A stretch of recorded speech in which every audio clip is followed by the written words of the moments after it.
welcome to Diversity Conversations. My name is Sammy Publis. I'm an adjunct professor here at Grand Rapids Community College. And this week's guest is Negin Farsad. She's an author, a social justice comedian, a talented filmmaker, and I named her this, a social justice warrior. She co-wrote and co-directed the film The Muslims Are Coming. She's also a TED Senior Fellow and author of How to Make White People Laugh. Welcome, Negin. Hello. Thanks for having me. Good to have you. Yeah. This is great. So tonight you're speaking at the Fountain Street Church at 7 p.m. Yeah, if I'm not that's mistaken. What should we expect? What are we going to talk about? Okay, so I'm a comedian, and so you'll just see some jokes and stuff. That'll just be part of it. But also, we'll talk about some of the things I've done with social justice comedy, which is to say, like, I've used comedy to like go around the country and dispel Islamophobia and fight for immigrant rights and that kind of just fun stuff. And I've tried to use comedy to do that stuff. So basically, I'll be talking about stuff like The Muslims Are Coming, and other, fun things. I've set up bowling with a Muslim events, in places like Columbus, Georgia. So I'll talk a little bit about those kinds of things that I've done and why I thought they were useful. Yeah. When you look at the film, The Muslims Are Coming, and I was telling you this a little bit earlier too, there was a lot of times where I was like, I fear for your life right now. Like, I don't know you should be there. In your book, you talk about a story where you guys actually stopped at a fair and you tried to do the whole Muslims Are Coming in that tour, and that didn't turn out so good. Well, so the whole premise of The Muslims Are Coming is that I basically rounded up a bunch of Muslim American comedians, but like in a nonviolent way. And we went around the country and we did shows in places like Alabama and Tennessee and Mississippi and Arizona and just places where they love the Muzzies.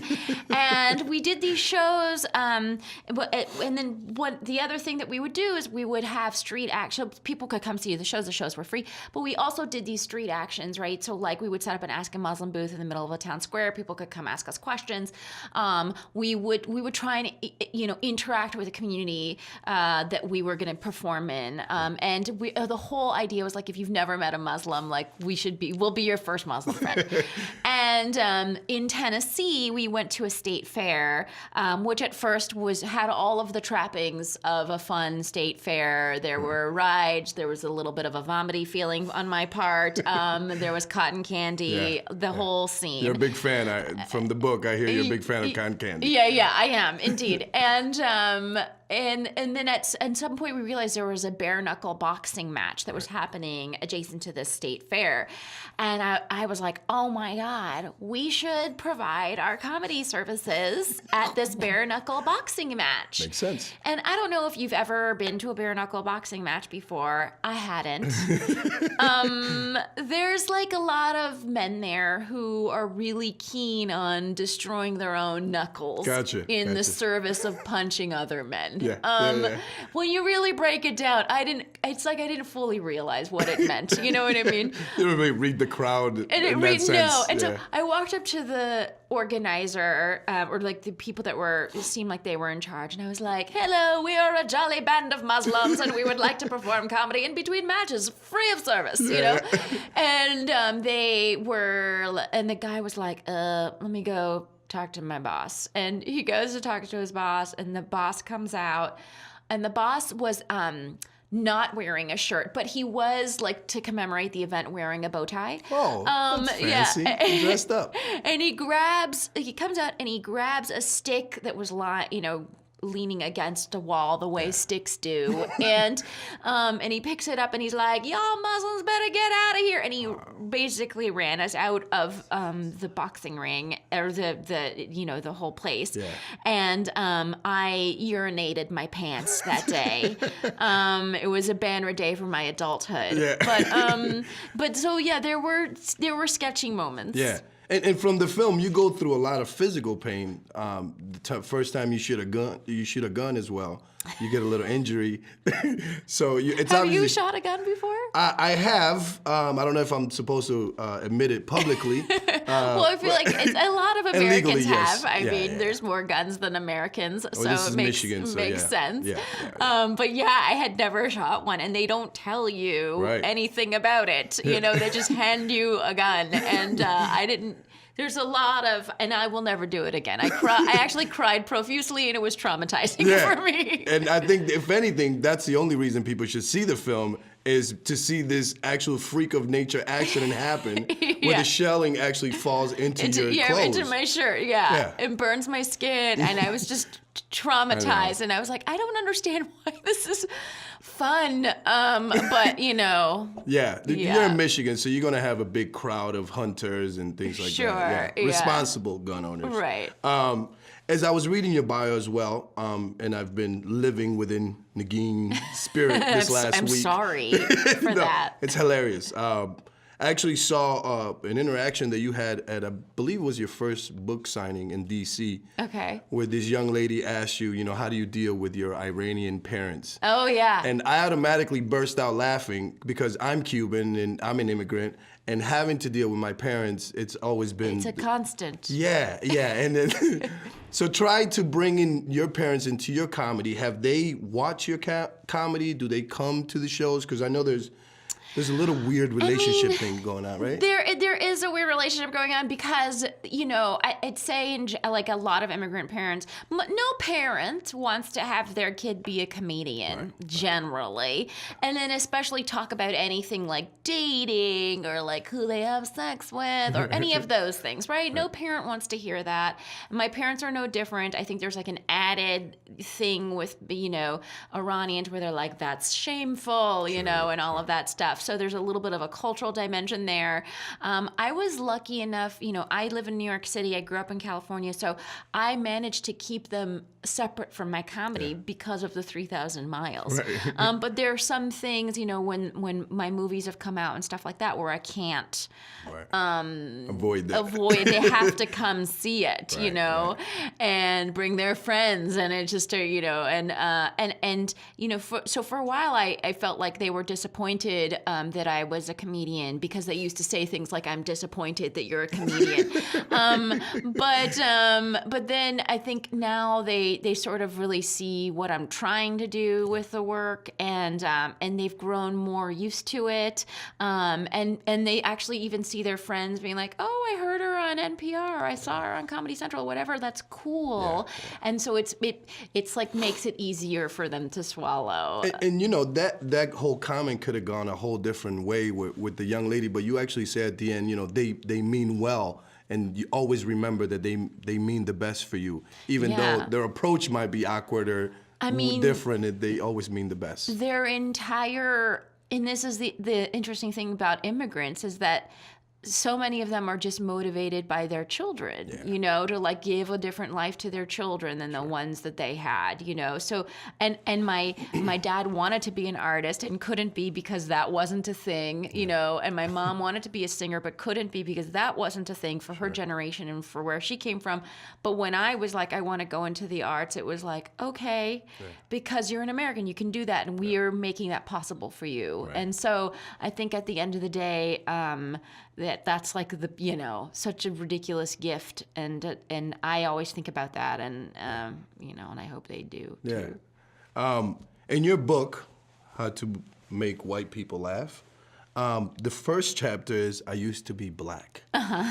So in reading your bio and also looking at your educational background, you're extremely educated. I had the same experience growing up when we came to Michigan, to the very white Michigan, where I associated my pain and my cause with African American and hip hop and everything else.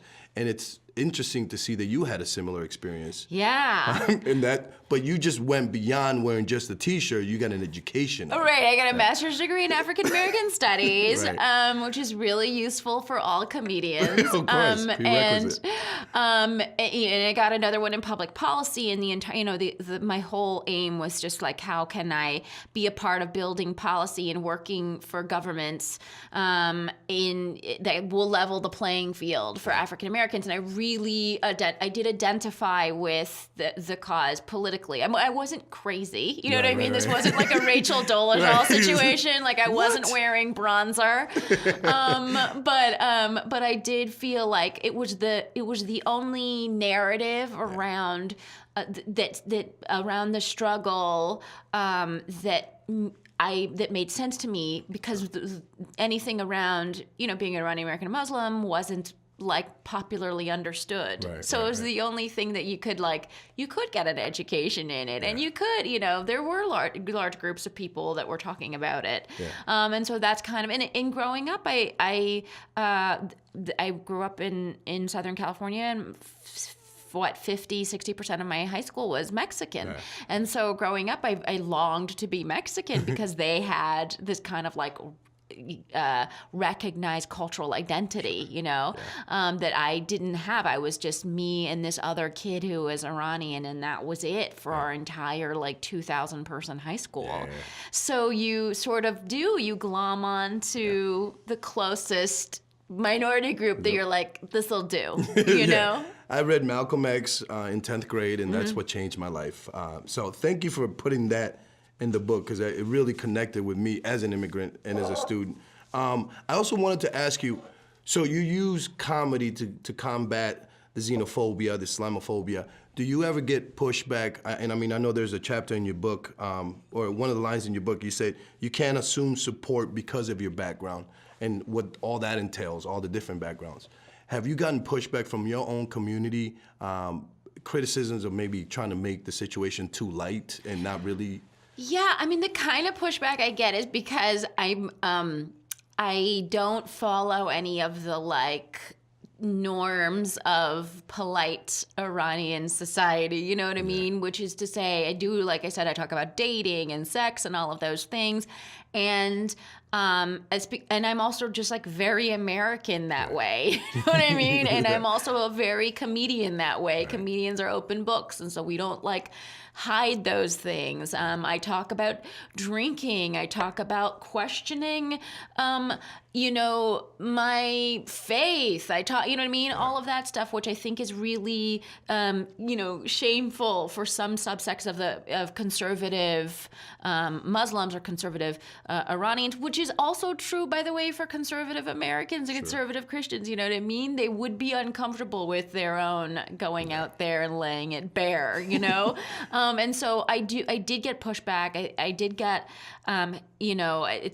for all the hate mail I got from bigots, I would get, 5% of it would be from my own people. And we kind of see a little bit of that in the film too, when you're doing a couple of jokes, and a group of women get up and leave during the middle of your set. Yeah. And I mean, obviously you're a professional, so you push on and you finish the jokes, but later on we cut to you in the hotel by yourself kind of crying and how that affected you. Yeah. Even though you're trying to be a role model for these young women or women overall and men, is it hard to go out there sometimes knowing that you might get some of that? I mean, it's interesting because I guess I'm not actually trying to be a role model. I'm just trying to be honest and truthful about the way I see the world and my own situation, and it's I find it very difficult. It's really hard when when 30 people walk out on a show because you're making jokes that involve genitalia. It's awful. It feels horrible, and the jokes are good. What are you doing? You know what I mean? Just hear the punchline. hear it out. out first. And also to see the double standard because, like, my Muslim brothers don't get the same treatment. Right. There's just a huge double standard there. And so that all of that stuff has been very difficult for me. And I think as there's more and more Muslims in the mainstream and in media, I think it's gotten a little bit better. And I think older generations or more conservative members of the community are starting to realize this is actually maybe a conduit. These people could be a conduit to the mainstream, and then maybe it's okay. So I feel like things have definitely gotten better on that front. It's kind of staying in that same lane, being a woman, a comedian. How has your comedy or maybe your surroundings in the comedy clubs now changed with the whole Me Too and the Louis C.K. stuff? Yeah. Do you feel a lot of changes in the interaction between male and female comedians at clubs? It's funny. I think men are really scared right now. I mean, I don't know if you That's why I have feel all the that cameras way. here. Yeah, you want to make sure this is a documented conversation. Got it? Okay, good. But it's true. There's a lot of fear, and it's. Yeah. I mean, among comedians, have no limits. They're not. There's no limits on conversation and word usage or anything, and so it's funny for me to see comedians that have normally have been no holds barred be like, oh, and just so you know, I'm trying to be respectful, and I'm like, I know, calm down. So we're in this phase where we're all relearning the rules of engagement, and I think it's going to be a little awkward for a while, while everybody realizes oh, I can still have a conversation with my female coworker, it's fine. I think that's what a lot of people are saying. It's this funny space where I'm trying to reconfigure what the relationship and how do I go about that. Absolutely. Growing pains. Yeah. We have to relearn to be humans again. Completely. And then we're all going to be so much better at the end. Now that the movie's out, now that the book is out, you were talking a little bit about earlier what your next projects are going to be. Can you tell us a little bit about that on camera? Yeah, and so we launched something called Boycott Bigotry.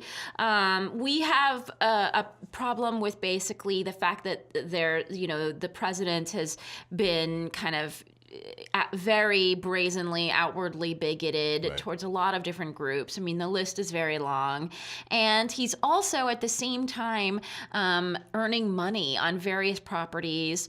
And so it's almost like these properties are sort of fueling this bigotry and the bigotries and the presidency. And it's just this whirl of an intersection of conflicts of interest and xenophobia. And we think that one of the ways that we can combat this is by trying to convince people not to use the president's properties. And so he's got, for example, a bunch of golf courses in Florida, and we're doing an ad campaign there with ads that'll say stuff like, the Mar-a-Lago where cascading greens meet xenophobia, to just try and remind people that when you do use these properties, you are supporting this kind of bigotry, and it's wrong. And never mind that, it's also a violation of the emoluments clause, So we're kind of being a little bit more pointed because he has been really, really anti-Muslim and anti so many things, in the last, how long is he, 50 years? How long has he been our president? It feels like it's been a very long time.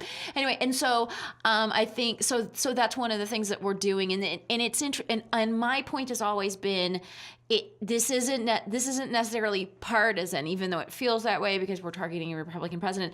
It's really about justice because bigotry has no place in any party, and even the most hardline Republicans don't believe in it, and so that this is something that we think shouldn't be partisan. Bigotry shouldn't be a part of any political party. And you were saying those are going to be shorter content, kind of shorter. Yeah, we'll be clips. we'll be going to places like Florida and New Jersey and North Carolina where there are properties, and we'll be entering into some shenanigans on camera. If you've seen The Muslims Are Coming, you'll know we're talking about. If you've seen any of the videos that I've put out online, you'll know what I mean. So there'll be some funny videos to come out of it, and there'll be a bunch of funny posters, and who knows, there might be, lawsuits. I don't know. I don't know what's Speaking gonna of happen. lawsuits, this is probably like one of the most exciting parts, I think, as I was reading your bio. You sued the MTA and you won.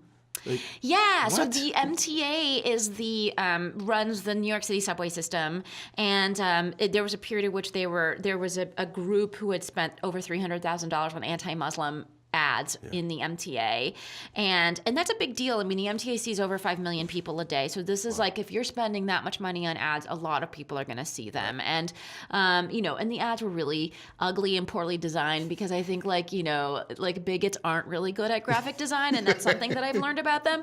And then we thought, we have this movie, The Muslims Are Coming, and we have this message. Why don't we put out posters of our own that say funny things about Muslims, while also promoting the movie and also counteracting these negative posters. And so we weren't able to raise $300,000. It was out of our reach, but we did manage to raise $20,000 on the internet in just 2 days to put up these posters, a smaller number of them, but still enough posters. And we had, they were supposed to go up. We had a date. It took a long time because we worked with the MTA at every step. You can't use this color. You can't use this font. You can't use this word. Like, you couldn't use the word poop or penis, which cut out like half of our material. And so It was also 5 months, right? it was that like a took you? 5-month period of approving the posters, and then the posters were supposed to go up, and then a few days after they were supposed to be up, the lawyers for the MTA called me. Again, this is the biggest state agency in New York State.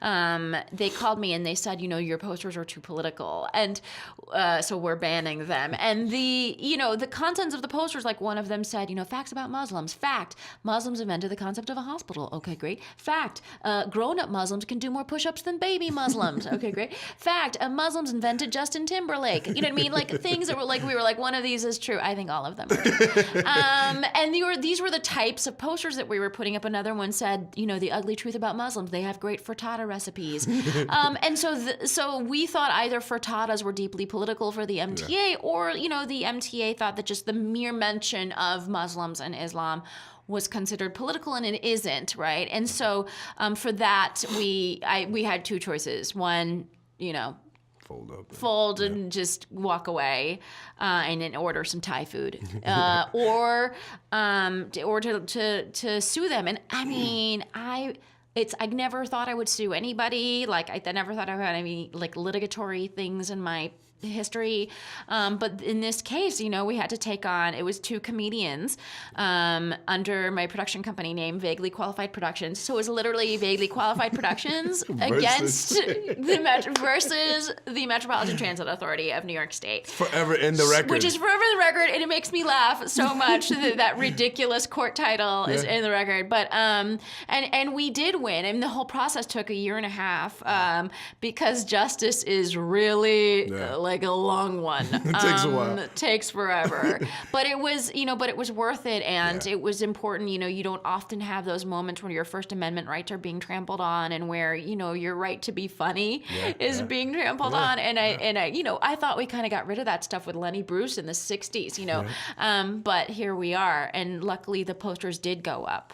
So where does that stand now? Because every article that I tried to read, it said, we won, but then I don't read or hear anything afterwards. So the posters went up. I mean, I would say last summer or something. Okay. They were up for, about 6 weeks. And they, the amazing thing is we only managed to put up 144 posters compared to the 100, probably over 1,000 that the other group has put up. But because they were funny, and because of this whole thing, we managed to get press, in like 40 different countries over this, and in every major publication in the United States. And I think the idea is that the whole process, while it was horrible, it did magnify the message. And I think at the end of the day, that was great. Yeah. So you're in West Michigan. First of all, welcome. I should have said that earlier. Thank you. It's a very conservative kind of area of Michigan. And so we've had incidents here with local police and gentrification that's going on, and property value going up, and people of lower income being pushed out. Yeah. what can we do by using comedy, or because you talk about really heavy, Yeah. but at the end of the day, you're very hopeful. And that's what I got from a lot of your work is, everything's terrible, but there is a light at the end of the tunnel. And if we deal with it with comedy or maybe a little levity, we can get through some of that. What do you suggest? I mean, is there an end line? Is there kind of like a goal line? I mean, I think one thing, and this is like just for the average Joe who's like, what can I do? Sure. And the one thing that I think, my like tactic is to be aggressively delightful. Like that's what I call it. That's my I don't, if I wanted to make movies going out and being a jerk around America to like rile people up and have them be jerks back at me, like that's totally possible, but it doesn't actually help. And right now we're at a hypersensitive time. Everything escalates. The internet escalates everything to like 100, in such a short time. Everyone's very, very sensitive. And people are not very collegial, and I think like we need to spend more time in face-to-face contact, with other human beings, like actually just having conversations. For you to make friends with your your neighbor is rare in 2018, but it would be incredibly useful. Right. And because imagine if everybody on the block did that, and if this block knew the other blocks, and those blocks knew the other neighborhoods. Because that, I think, is what's happening is people are getting more and more isolated. The internet is isolating more and more people. People are walking on the street with their earbuds so they don't have to have any contact with humans. And then as a result, the isolation is leading to like the development of more fringe ideologies, which are sometimes hateful and sometimes violent. And I think just at a very, and this sounds so cliche, but like I really believe that at a very micro level, if we actually just made an effort to just meet our neighbors, that would be a really great first step. And you're the second person. Last year I went to a xenophobia talk, and the Sheik gentleman was talking about his religion and giving kind of tips on how to be a better community, how to be human with each other. And this very nice, intended older white man got up and said, can you recommend any books to kind of read up on your experience? And the gentleman's answer was the best thing I've ever heard. He's like, I can give you 300 books. Just go out there and meet somebody. Go out and sit down and have coffee. It's almost like this idea that we need to reconnect as humans again is so foreign to us. Absolutely. That we have to relearn it. I've told a story before that like when my parents who came from Iran were a little weird about Jews because that's what happened. And we had neighbors moved in who were Jewish, and they brought my parents a rum cake. And they were like, hi, we're new to the neighborhood. Here's a rum cake. And my parents were like, oh. And was the rum cake delicious? Yes. It was moist and delicious and was made with the blood of Christian babies. Maybe. I don't know. But my point is, we're not asking. But my point is that like my parents were so moved by this gesture that now that they've become friends, lifelong friends, it's been like 20 years. They go on vacations together. My parents love Jewish people because of this one couple and their rum cake. Yeah. So a small gesture like that, I mean, it's absolutely right. A rum cake speaks louder than books. Yeah. I think that's actually the title of your next. That should be your title. Rum cake. And then finally, we have Laugh Fest going on in Grand Rapids right now. Are you planning to attend any of those? No, I'm just here for the night, so sadly I can't. But like, comedy is also the best social lubricant, and it makes people feel better. And you just like walk out of a comedy show feeling better about life than you did when you walked in. So I just recommend whatever, doing as much of the Laugh Fest as you can. Awesome. Thank you so much. It really has been a pleasure speaking to you. Like I said, I found about this about 2 weeks ago, and I just immersed myself in your book. Thank you. And I actually got the audio book because I'm a young father, so I don't really have time to read. Got you. But the audio and hearing your voice tell the stories actually made it that much better. Oh, thank you. So thank you again for visiting us here in West Michigan. I hope you have a great time tonight. You have a great audience, and thank you again. Thank you so much.